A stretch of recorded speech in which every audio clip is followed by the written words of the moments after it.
Hey everybody, Casey Transformed here again, and today I have a review for Classics Jetfire / Skyfire, whichever name you prefer. Skyfire was a G1 character, he was in the show. Jetfire was the toy for the G1 series. Both looked completely different. Jetfire was basically a knockoff of the Robotech? I think it was Robotech. But Skyfire was a lot more unique. This doesn't look like either. This looks more like Jetfire in all honesty, but it's a really cool jet mode. It's mostly just white, red, and black with a little bit of blue for the cockpit. In the cockpit, you can basically see his head. I mean, helmet, and even his little ears are his guns here.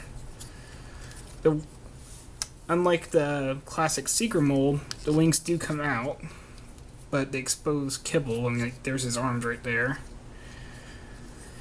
But yeah, you can get in different positions for different, like, as if he's landed, starting to take off, and then, like, maybe full flying. It's really cool for if you got to stand or something.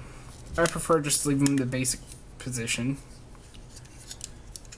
And if you thought Classics Seeker mold kibble was bad, well, arm right there, no really hiding in, looking on the bottom yet. Legs, crotch, arms. I mean, the legs are kind of disguised, at least they look like jets. The arms are just there. They're just pegged in so that way they have something to do. Yeah, they're just arms. I mean, they're not even doing anything, they're just there. Oh my god. That's probably the worst part of this toy, is just the kibble, but there's not really too much you can do about Jet, but at least with the classics like Thundercracker, it all kind of boxed in and became kind of solid and consistent, one flat rectangle of kibble. This is basically just chunks of it all kind of pressed together in no general shape. Speaking of that Seeker mold, I don't have the star screens, which would be a bit more appropriate, but Thundercracker will have to do since he's the same thing. You can see, yeah, he's quite a bit smaller, actually. Jetfire is definitely longer. I'm not sure you can see that. Let me bump that up. Them sitting on their noses, yeah, Skyfire's longer.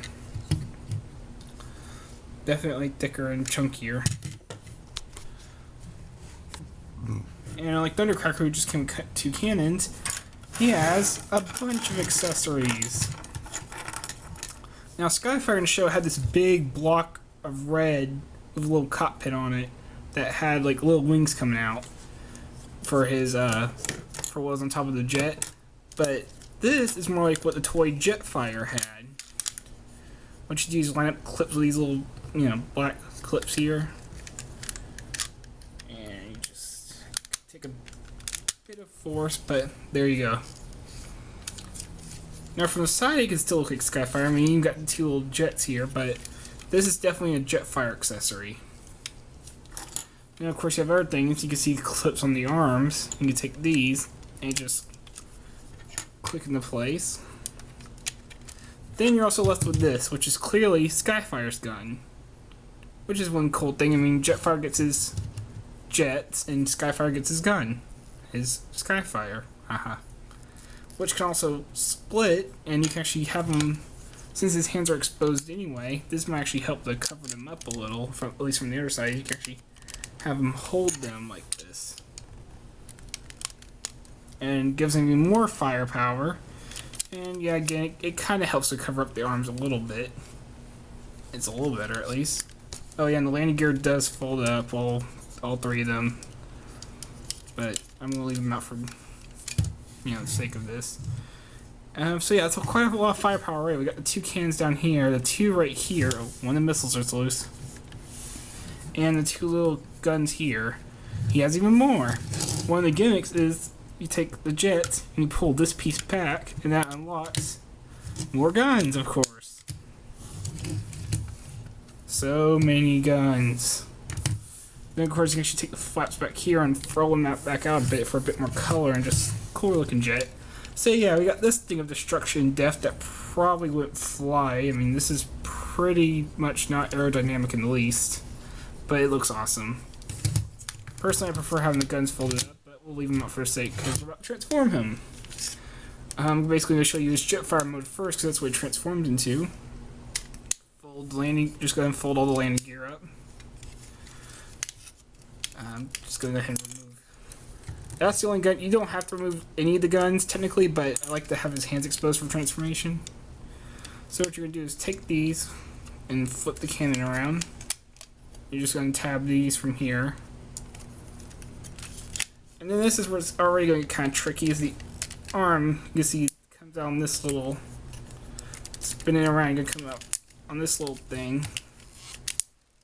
Just do this a bit faster. And then this will untap from the legs. Also, we're going to have to come up here, and it's going to be hard to show this. I'm going to come up here and pull this out too. That gives it enough room for, because this latch is attached to here. When you do that, that unpegs this from this. That allows you to pull the legs out and open up the jets for feet, which I'll talk about those feet in a moment. Take the wings, fold them all the way up, bring the arms down. What you're going to do is take this piece, bring it forward, and this, of course, will be the head that detaches from here. Split the front, and it'll fold up. Oh, let's not drop them now. Fold it down. Fold that in. Fold that down. Turn around to the back. Bring this whole thing up. This long peg will peg in right in there. The head will, of course, need to spin around so it's actually facing the right way. Oh, pop the head off. That's not good. You didn't see that, okay. And then these actually fold down. And there you have them, the mighty Jetfire. Okay, that took a couple more minutes than expected. I was transforming Thundercracker and I was trying to get Jetfire to stand, and here's one of my problems. His feet. Because of how they're designed, they're basically sitting on all these little points, which with 6 points you think he'd be able to stand, but he's kind of sitting on the very tips and he rocks back and forth very easily.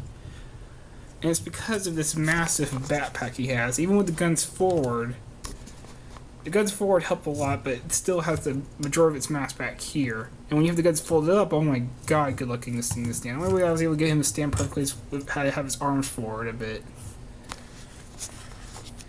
Speaking of which, you might as well give him something to do with his arms. He has his two guns, of course, which peg together to make Skyfire's gun, as I showed before. And just give him that the hole and it helps with his weight a little. Now for size comparison, again, don't have Starscream, Thundercracker's the same. Yeah, he's a good bit taller than Thundercracker, which is show accurate. I mean, he was quite large compared to most of the other Decepticons. I'm going to just set Thundercracker back over here. Oh, man, he fell over. Now, there is one gimmick. Like I said, this is also Skyfire, and with that, you can actually pull the helmet off. Speaking of which, getting up close to this helmet, this is kind of doesn't look a lot like the G1 Jetfire's head, but it's kind of got the visor, the mouth plate thing, and the antenna, so yeah, it is Jetfire's head. And here we have Skyfire. One problem with this, Skyfire in the show was a scientist.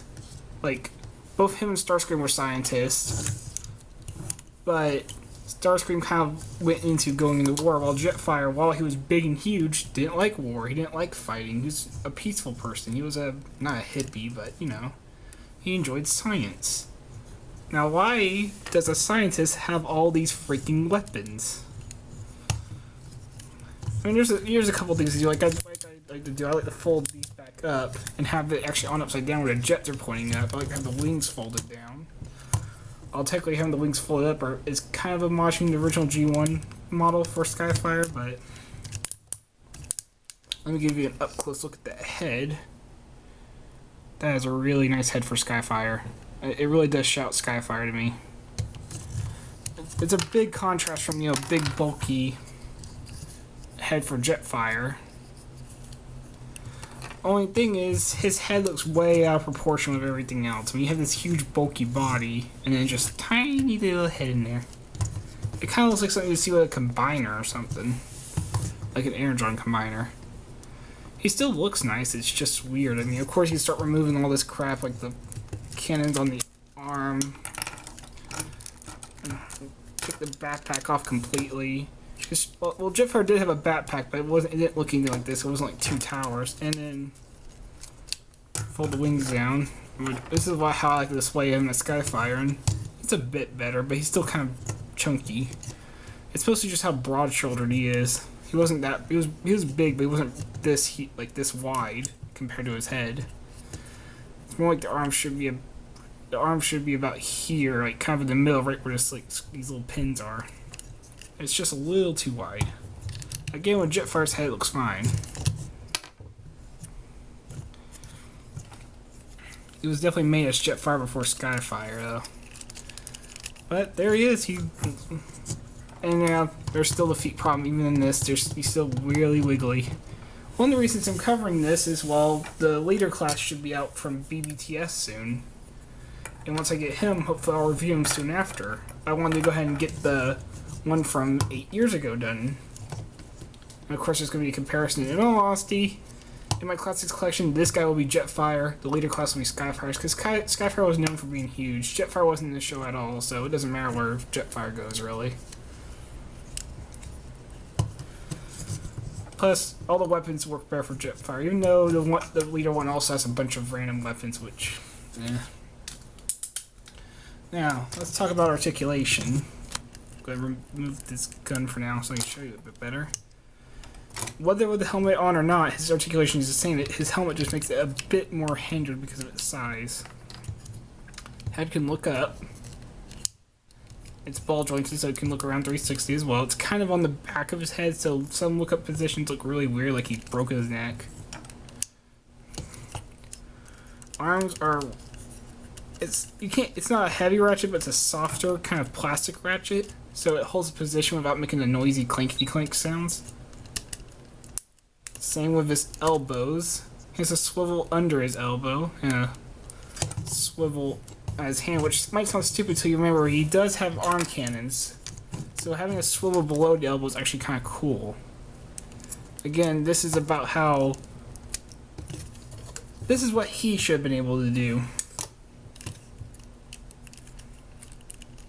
Which is what kind of stinks. I kind of thought about having somebody remold this into a Starscream or something for me, but it wouldn't be right, because unless you had like the wings like out here or something. Nah, it just wouldn't be the same. Nothing at the waist. The legs are kind of weird. He's got kind of like the Energon Omega Supreme legs. Like he has an outward joint here, but when you have him kick forward, the joint's not actually like in here with the like where the crotch would be. It's kind of under a little under where you would expect the leg to start. So it looks like the leg's up here, but really the leg starts under where you would expect it. So it can just look weird. Some people won't like it. I don't mind it too much. Especially since you do have this joint here, so it looks a bit more normal. And of course you have knee. And you ratchet all throughout here. All three of these joints are ratcheted. Really heavy ratchets too. And even this has a light plastic ratchet. Not much, but enough to keep the position right. So yeah, the legs are a bit weird and wobbly, and they stick out where kind of like Energon Omega Supreme, but overall they're fine. I've seen worse, I've seen better. And that's about it. I mean, the kibble can be messed with all over the place. I mean, you can flail these out, you can move the wings however you want, you can have them out like that.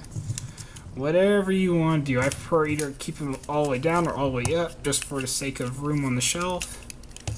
And there you go, that's been Classics Jetfire and Skyfire. It's a cool figure. I know there's two different versions. This is the Classics version. There's also a Henkei version, which I think has more G1 accurate colorings for Skyfire. And then there's also the Henkei Dark Skyfire, which kind of is purple and black repaint. It looks really cool. I kind of want to get it. I don't know if I would review it since it's just a repaint, but I think it'd be really cool. And yeah, no missiles. But yeah, that's about it. I mean, he's a really cool figure. I highly recommend him, although his eBay prices are outrageous.